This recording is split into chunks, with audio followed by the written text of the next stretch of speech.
Well, welcome to this class number 4. So today we're going to get into 2D art, and we're not going to teach you how to be great 2D artists, but what the point is, we want to introduce a tool that you can use to create 2D art, and then we're going to show you how you can take what you've created in a 2D art program and get it into Unity. And so that is essentially, we want to set you up so that you can try to create things in whatever format you feel comfortable and then get them into the game engine, and that will be your content. So yes, we're going to use Krita, or Krita. I'm not sure if I'm mispronouncing that or not. You should have already installed it. If not, the link is in the Discord.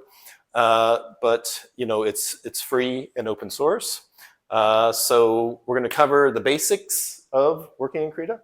We're going to talk about exporting files from Krita, how to make sure that you have the transparency and transparent backgrounds so that you can use them as 2D game assets, like for characters or props or whatever. And then getting it into Unity and being able to iterate on it by going back and forth, because it's really easy to not only make it so that you can get your 2D art that you've created into Unity, but also just jump back and forth between Unity and your 2D program, because chances are it's not going to be perfect when you first make it. You're going to want to touch it up, adjust it, and Unity just kind of syncs to that as long as you're kind of pointed to the same file. So why Krita? Well, it's free, and that's the #1 reason, but it's open source. It has everything you'd want from an industry standard tool, like brushes and layers. It has animation tools, so if you want to do 2D animation in it, you can do that as well. It's really flexible in that it can handle both like freehand drawing and painting, or using like a stylus, but also has like vector drawing tools like making shapes and being able to combine shapes and do Boolean operations on shapes, like using one shape to cut out other shapes. It's got strong community support, and it's extensible. You can get additional brushes and texture packs and all that kind of stuff. And so it's much like Blender in that respect, which is like, people just kept adding to it. And because it's open source, anybody can contribute to it. And people are really interested in making this a tool that is available for free for anybody who feels like it would benefit them. So you might have heard of GIMP as well. It's another free open source drawing tool. Not so much drawing tool. The difference here between these two is really that GIMP is more focused on manipulating images. Like, for example, taking photographs and retouching them or adjusting the colors and stuff. It does have drawing tools, but its specialty is really about photo adjustments and photo editing, whereas Krita is more about illustration. It's about creating something from scratch. And so you can edit photos and modify photos in Krita, but you might be better off doing that in GIMP. But if you were only going to choose to learn one program, I really recommend Krita. I find it much easier to use and has a lot of things that are similar to, for example, Photoshop, which Photoshop is, $23 a month, whether you use it or not, once you've signed up for a subscription. So you can imagine how that, over time will be, billed monthly, whereas Krita is free. You don't have to pay for it. It does have paid versions on other platforms. So if you wanted to buy the Steam version for some reason, or if you wanted it on like Mac OS or something, I think that there are paid versions there. So we're going to start making 2D art in Krita. And so go ahead and get it started up.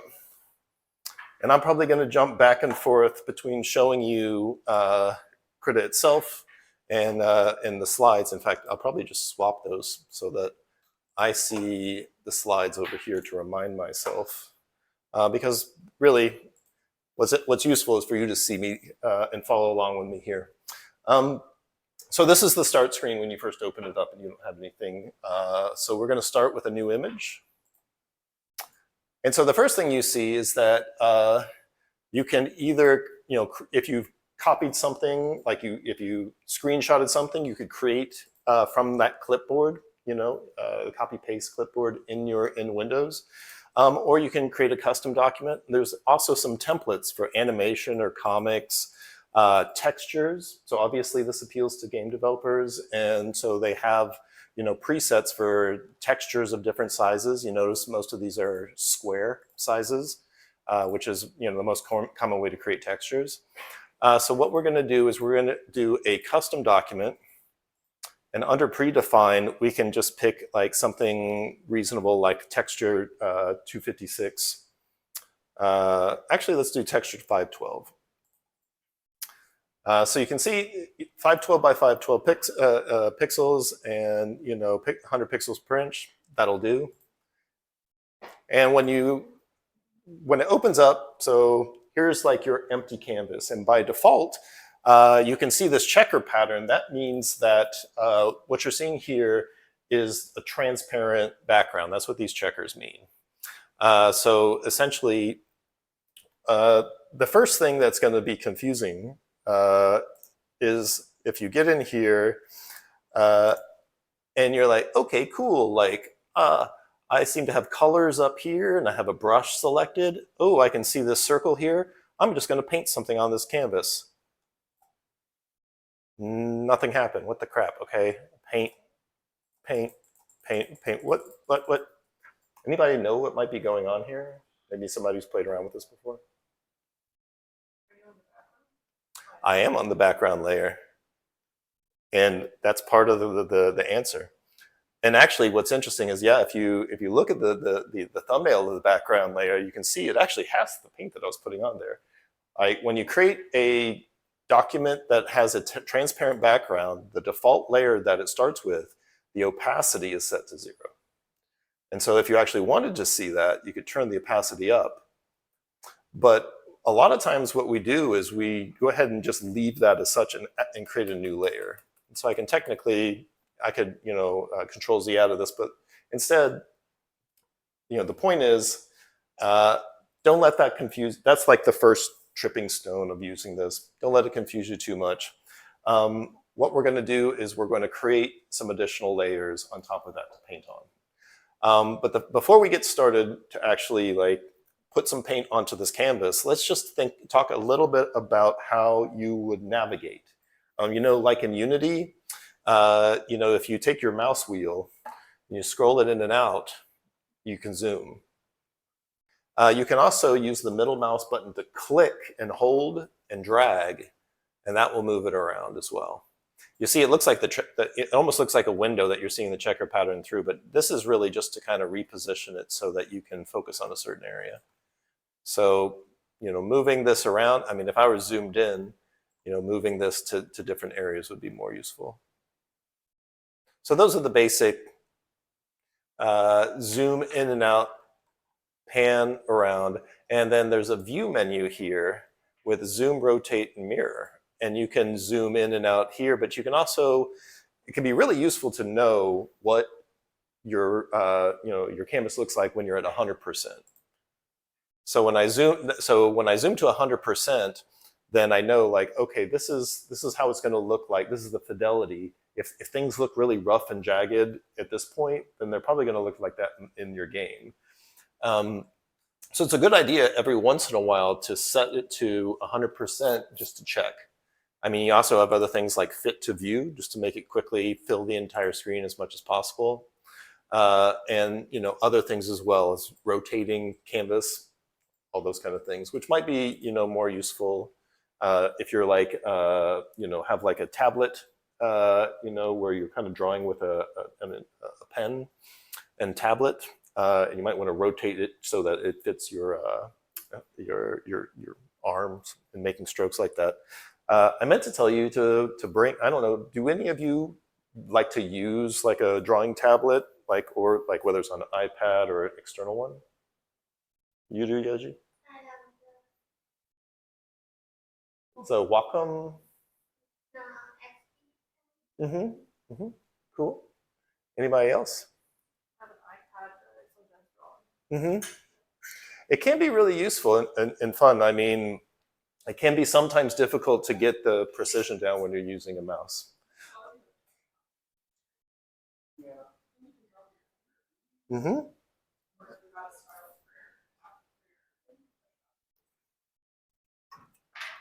All right.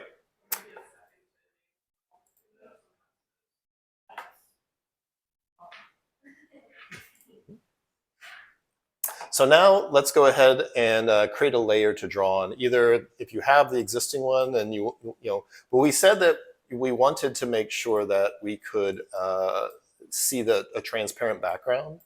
Like for example, if we up the opacity on this layer, it's all filled with white, and so essentially, if we were to bring this into Unity, like whatever we draw on top of this will have a white square around it. So we might want to leave one layer that has zero opacity. And then if you press the plus button here, you're going to create a new layer. But it's important to note that you'll see that it says paint layer. In Krita, there's actually two different types of layers. Well, there's more than two, but the main two types of layers, if you click the down arrow here, you'll see that there's paint layer, a bunch of other layers, but the important other layer is a vector layer. And if for any reason, if you're not seeing the layers over here, or if your workspace, you can much like Unity, you can change around the workspace. You can move some of these docked windows or change things around, and sometimes that can be something that you lose track of something. If you want to go back to the default workspace, if you go to Window Workspace Default, it'll reset things to to the basic layout. And you can also, much like Unity, you can import a workspace, or you can try out some of these different workspaces, and they change the layout of things. But as mentioned, so we have a paint layer here, or we have a vector layer. Now, if you look closely at those two layers, you'll see that while you can totally double click to change the name of this. And so you might be like, oh, well, how am I going to know which one is a vector layer and which one's a paint layer? Because it's kind of important to know the distinction. We'll go into that in a second. But you'll note that there is a icon. The icon on the vector layer is the one that seems to be some lines connected by dots. And then the one that has it almost looks like a pencil drawing on a piece of paper. So that's a paint layer. And the selected layer is the one that is in blue.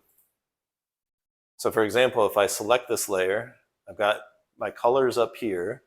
I can see that I have a brush selected here. If I now paint on that layer, but if I'm, so now with this layer selected, I can hide it and show it.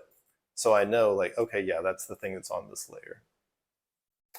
If I were to select this vector layer, let's say if instead I take this circle and I click and drag out a circle and then let go. So I put a circle there. And if I toggle the eye on and off, I can see which one's on which layer. Now, probably would have been a lot more useful for this demonstration if I had changed the color. See here, if I click, these are our foreground color and our background color. You're generally painting or creating shapes with your foreground color. If you click on it, you can use this triangle to set the saturation and the brightness, and then you can select the hue with the thing on the outside. So by dragging into the lower right-hand corner, I'm getting the strongest, most saturated color, and then I can say, okay, I want a blue. Click OK. Now selecting that circle, I can drag a circle out.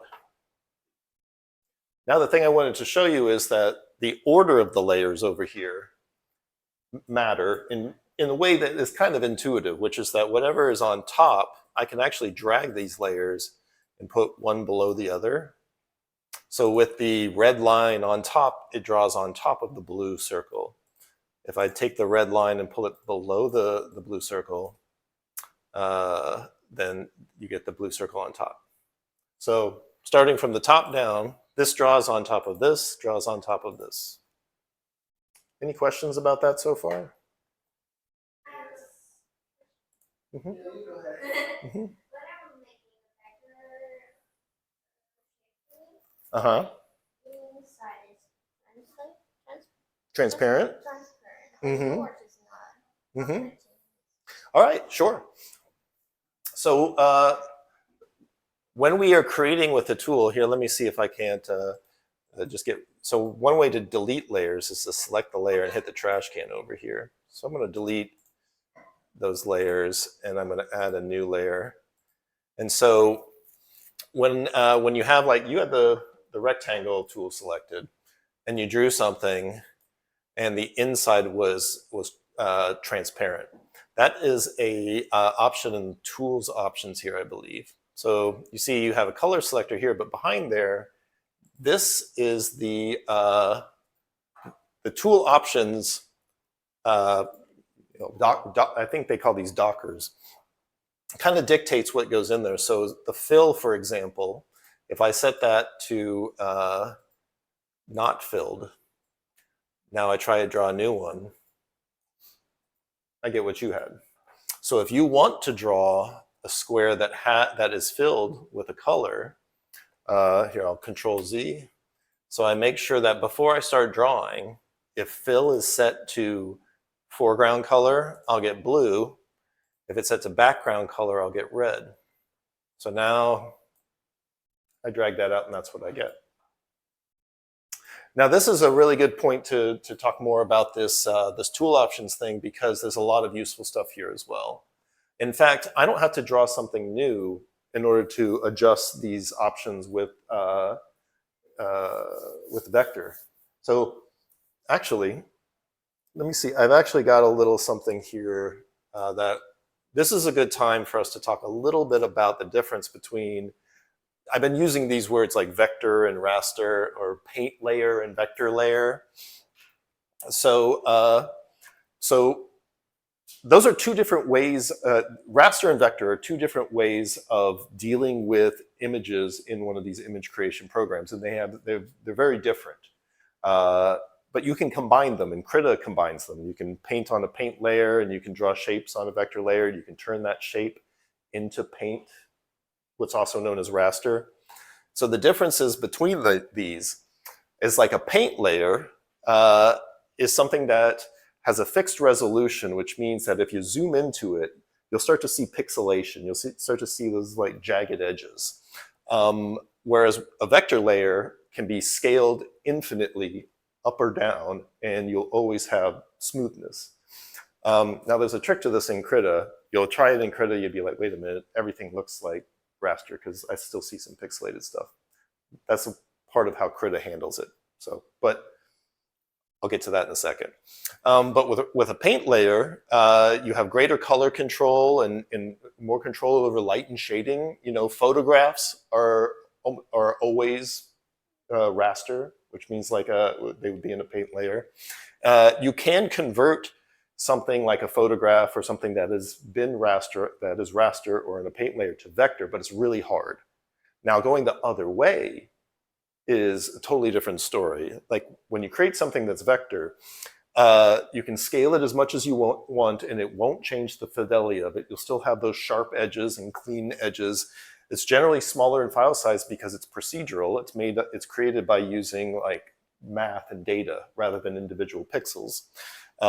Vector is usually used for illustrations, logos, and UI. You can very easily take something that's a vector, imagery, and change it into raster, and that's generally what you're going to do, like, when you're done. And you can. The nice thing about vector is you can make a lot of changes and then leave it and come back to it, and you can adjust things like the line width and the shape and stuff like that, and it's non-destructive. In general, if you can, it's best to start in vector and keep things in vector as long as you can, and then eventually you'll output them in raster. Any questions about that? I know it can be confusing until you actually get in and start using it. Mm-hmm.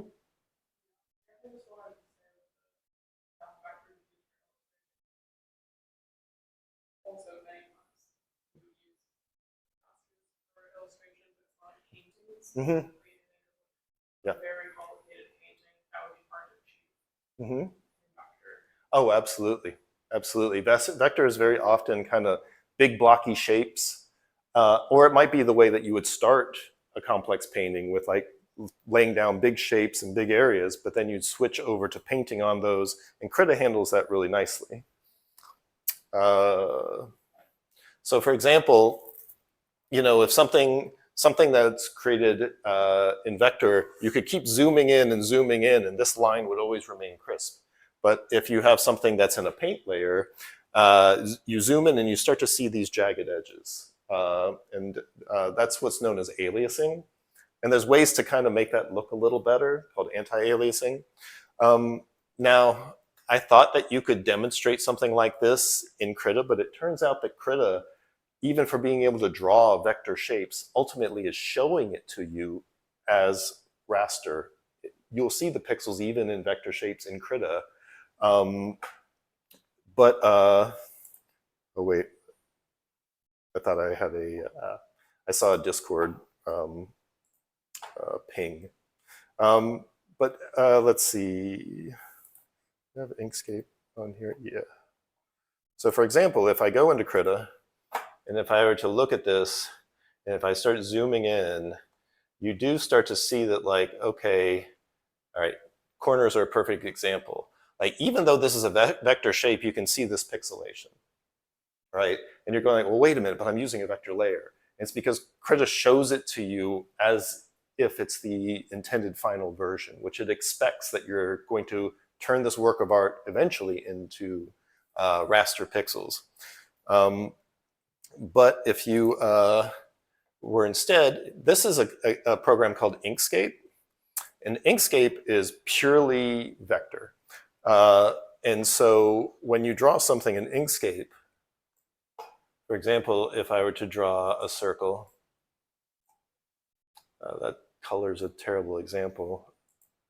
Let's see. So if I were to keep, if I keep zooming in, zooming in, zooming in, zooming in, you keep zooming in, you could zoom in infinitely, and you'll never see jagged edges in Inkscape, because it is not only making vector shapes, but it's showing you vector shapes and expects that you're working purely in vectors. So, and the same goes for zooming out. So now I promise not to go any more into that than that, because it's something that you're gonna, kind of notice along the way, and it takes kind of working with it to get comfortable with it. But to get back to working with shapes, let's see. So, all right, so we have so this is a paint layer that I put a shape on. Let's, the thing is, so you see, like, if I wanted to, like, select that shape and modify it now, because I did it on a paint layer, I can't do that. I could, do things like I could distort it and change the shape of it by actually transforming it, but I'm warping it.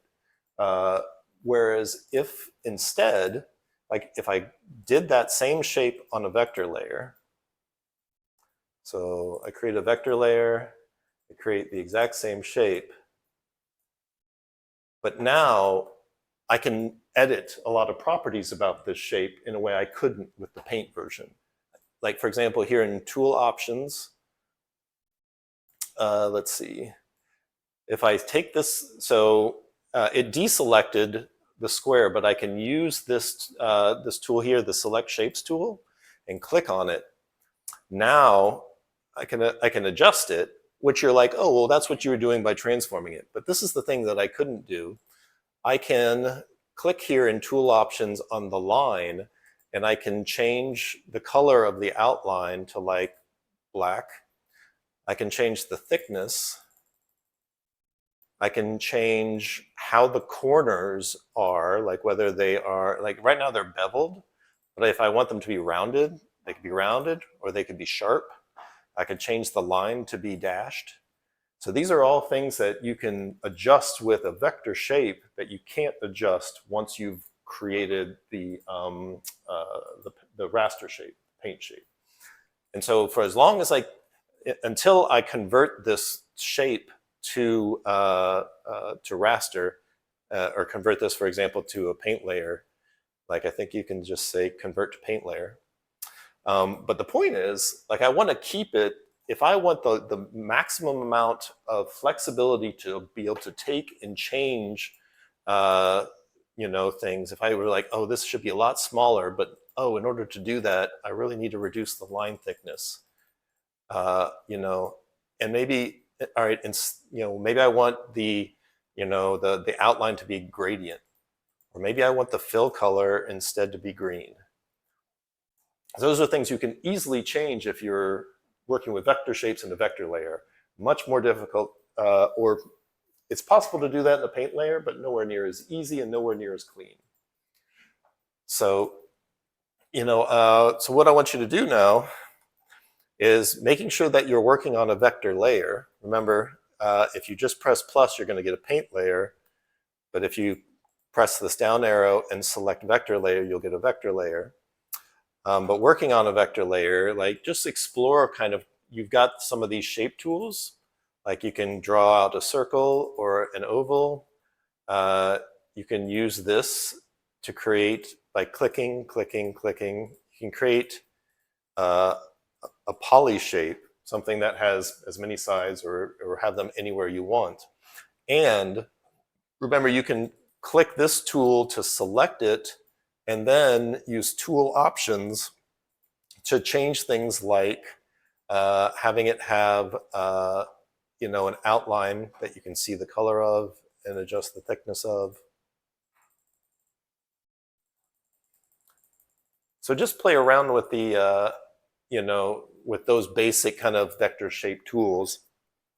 And you might even consider also creating a paint layer and doing something similar and seeing if you can detect some of the differences between a paint layer. For one, you don't have access to some of these tools on the paint layer. For example, if you try to click, if you try to use the select shape tool on a paint layer, it'll tell you this only works on vector layers. You can use this move layer tool to move things around still. And you could use this transform layer to change the shape. But you'll notice when you do, the outline is disproportionate. Like it doesn't have the outline isn't the same all around. You're literally stretching that outline, and there's no way to adjust that now. So get a sense for those, and then we'll go on to some of the more complex stuff. And along the way, please do ask any questions you have, because I want to make sure that you get those answered along the way, especially if you're familiar with other programs and you want to. I see Yeji already figured out how to change the size of the brush. That's pretty useful. Yeah, holding like if you have the brush selected and you're painting, for example, on a paint layer, you can actually hold down Shift and drag the left mouse button to change the shape of the brush, which is a really nice way to quickly be able to adjust the size of the brush. So yeah, feel free to use the brush too. Anybody find a need to erase things? Because, like for example, in Photoshop, a lot of times you'd find an eraser along with the other tools that are along the side here. But the way that Krita handles erasing is that you have the brush selected, and up along the top, there's actually the eraser button here in the middle, set eraser mode. And so it's essentially just a brush set to eraser mode. So now if I, for example, made my brush really big, I could erase away anything that's on this layer. Of course, it only affects the layer I'm on, doesn't affect other layers. So being able to create and then edit and remove things that you created, pretty much the basics. And of course, Control Z works and Control Y.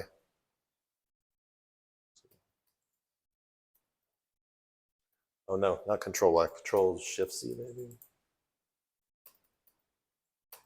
Yeah, Control Shift Z to redo.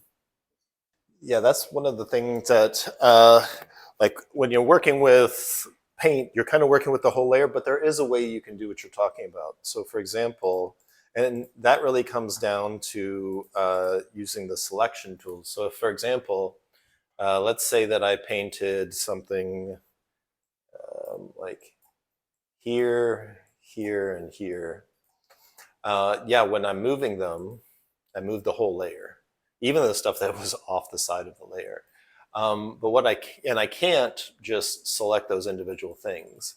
But what I can do is I can use the selection tools here in this section. So if I select the rectangular selection tool and then I select an area, I can even move that around to get it precise. And then what I can do is I can, for example, Control X to cut it. And then if I use Control V, I've pasted it onto a new layer. And so now when I move it, it moves independent of those other things. So that's one way that, a lot of times, it's actually super useful to use the selection tool to, like, maybe I'm on the wrong layer. Let's see, to cut away at things. Like, oh, I'm gonna trim this. I want this to be a square. So, okay, or a rectangle rather. Okay, I turned that blobby thing into a rectangle.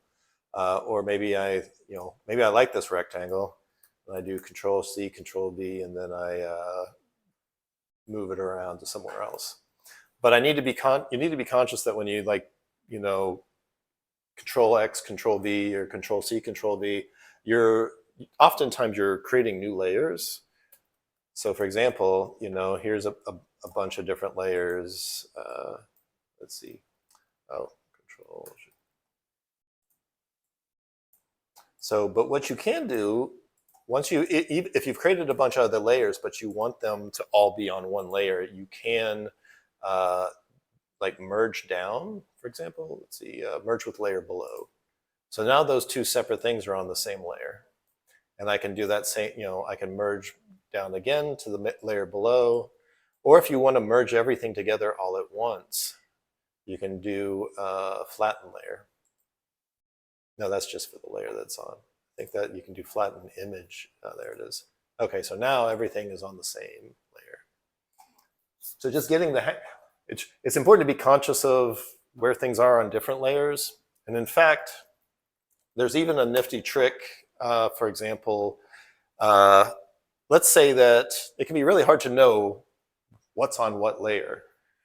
And there's a way to actually, if I hold down R and click, then it'll select that layer and that object on that layer.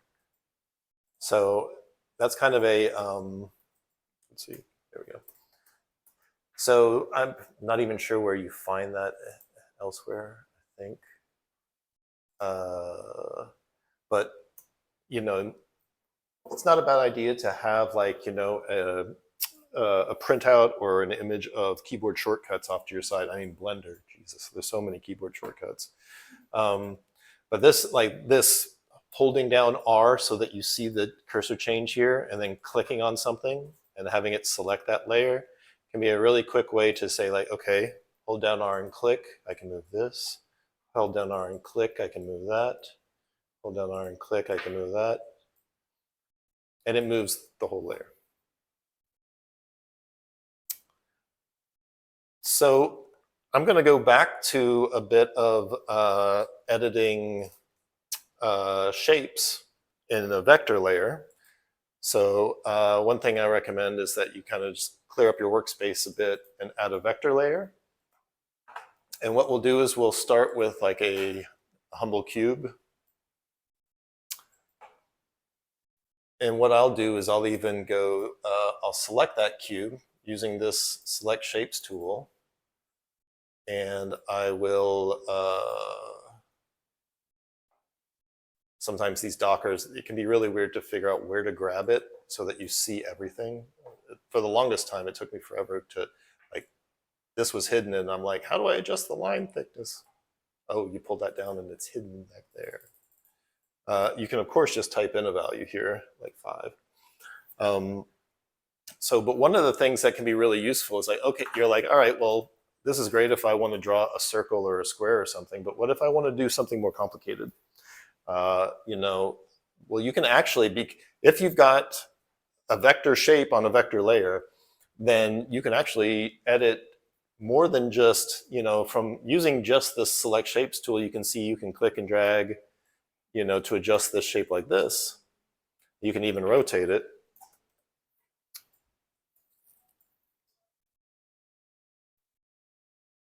But one of the other things that can be really useful is this tool that's below the Select Shapes tool is called the Edit Shapes tool.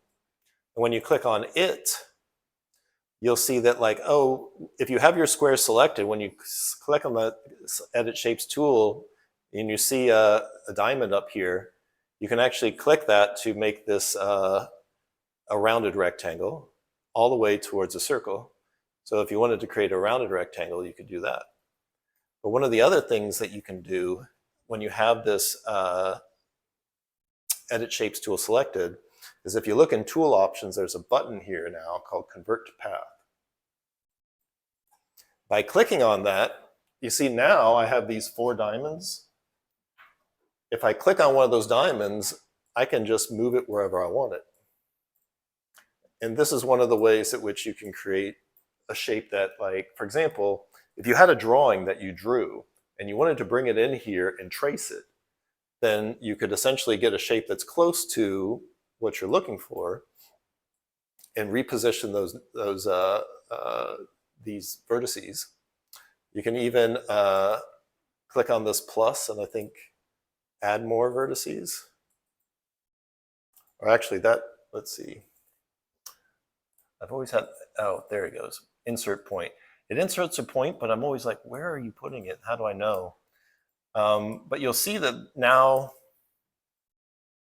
this point has these lines coming out of it. Or if I were to click on one of these corners, I can see that there's this, this thing coming out of it, this handle.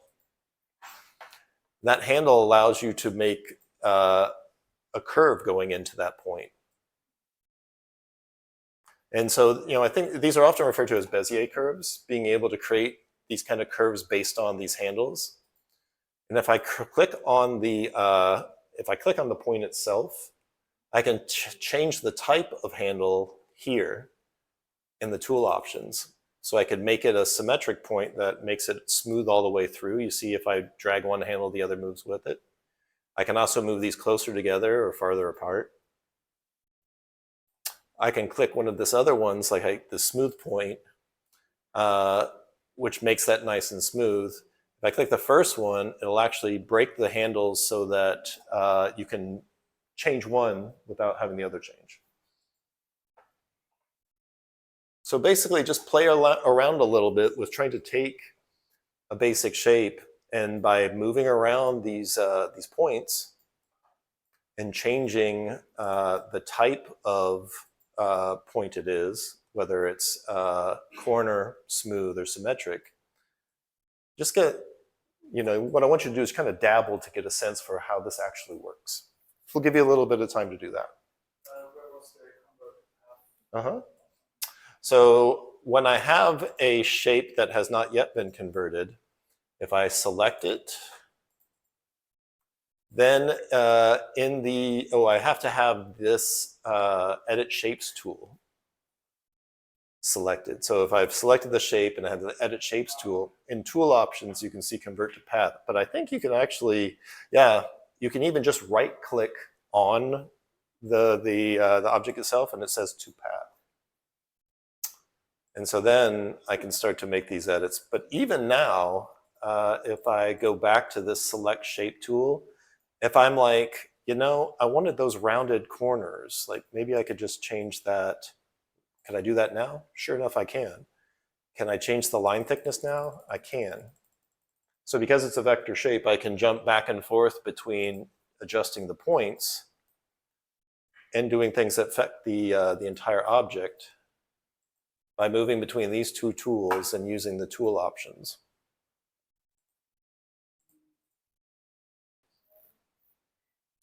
Note that you can select a shape if it's still a vector and just hit the delete key if you want to delete it entirely. So if you made a bunch of shapes, you know, because you know these are currently all going onto the same layer, but because they're vector, it's very easy to grab them, delete them. And one other thing that I kind of glazed over a little bit, which is that, you know, when I have something selected with the Select Shapes tool, if I can click and drag like this to adjust the the scale. If I believe that if I'm holding Shift while I'm dragging on a corner, it will remain uniform. Whereas if I let go of shift and I'm just dragging with my mouse, it's not uniform. So if you want to uniform scale something, use shift and drag to do this. Now you can also, if you put your mouse cursor here at the corner, if you're just outside of that, you'll see that it turns to kind of the rotate icon that allows you to rotate it. And there's another trick, which is if I put it up here, if I put it on one of these sides, you'll see, if you get too close, you're adjusting it. But if you get this icon, this is called shearing. So I can make it transform in that way. So just a few more tools to add to your toolkit. So you're capable of taking your shapes, rotating them, scaling them, shearing them, positioning them. Sounds a lot like what you've been doing in Unity. So now, let's see. So now you've got probably, a bunch of stuff in your on your sheet here. What I would say is get to the point where you've got like something that you can use as an example. Whether it's something that really beautiful you've made or something that like is just a dabble and something you've thrown together. But get to the point where you've got a transparent background. Because what we want to do next is we want to take what you've created here, we want to export it in a way that we can bring it into Unity. So for me, I'm pretty lazy, so I'm just going to create kind of like an awkward smiley face. Let's see. I can change some colors here. This looks really weird. So.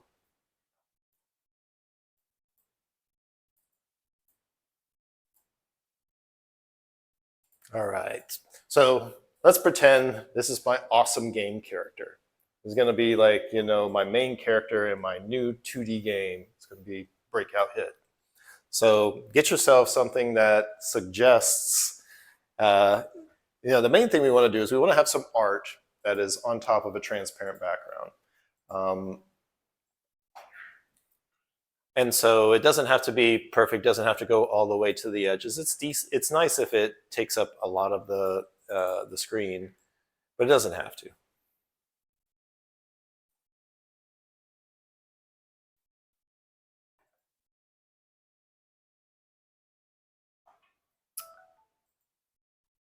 Oh, really? Break time in 5 minutes. Cool. So does everybody have something that they're ready to try to export? Okay, I'll give you a little bit more time. All right. So yeah, in Unity, we're gonna create that art folder. We're gonna right click on it, and by clicking show and explore, we'll find out where exactly it is. So for me, this is being saved to users, my username, documents, Unity projects, the name of my project, and assets.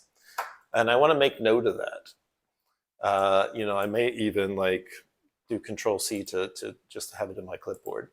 And that's because when we go back to Krita, we've got our work of art here, and we go File, Export. Now what we want to do is we want to export to that exact same folder. So for me, I remember it was in my documents, and it was in Unity projects, and it's in class 4, assets, art. So that's the folder in Unity. And if I export directly from Krita into it, like I told you, we don't want to export a Krita doc because Unity can't use that.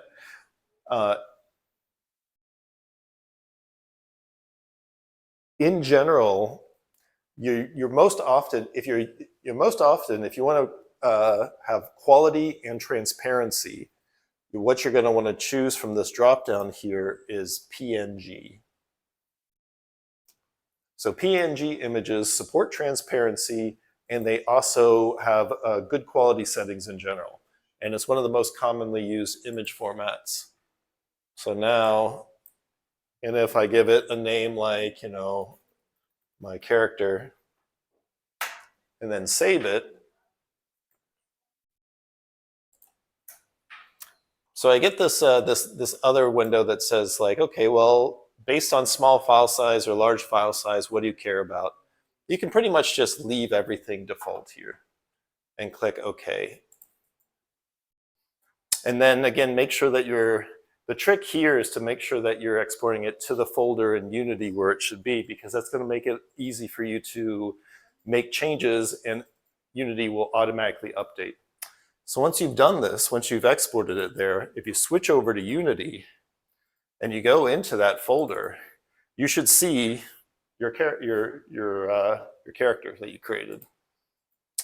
And if you click on it, by default, it will normally say, hey, you imported a PNG, and these are my import settings. Now, some things are right about this, and some things aren't. And it may even be a little different for you based on if you've done this before. So it sets the texture type to sprite, 2D and UI, which is good. But it's set the sprite mode to multiple, and that should be on single. Multiple is if you had what Linnea was showing us, if you had a sprite sheet that's actually multiple images, then it'll be ready to chop up if you have that set to multiple. But for our character, we should set that to single. Everything else here should be pretty much the same. I change filter mode to point, which keeps it from looking compressed and kind of jaggy. But then you have to click apply down here for that to be applied. So now it's in your project, but it's not in your scene yet. So if you just drag it here into your scene, into the scene window, or up here into the hierarchy, it automatically puts your sprite. So this is now a sprite. It's the 2D art that you created, and it's ready for you to do things like, hook it up to player control to move around. I mean, here in Unity, of course, you can change the size of it. You might build a whole scene around here. The other thing to note is that actually that sprite is actually this thing. When you drag it in here, it automatically takes the sprite portion of it. This is the imported texture / image. This is the sprite that it creates from that thing. Something that will seem a little like, I don't understand the distinction now, but you'll figure it out along the way. But there you go. So you've got art that you created that you've imported into Unity, and it's ready to make part of your game.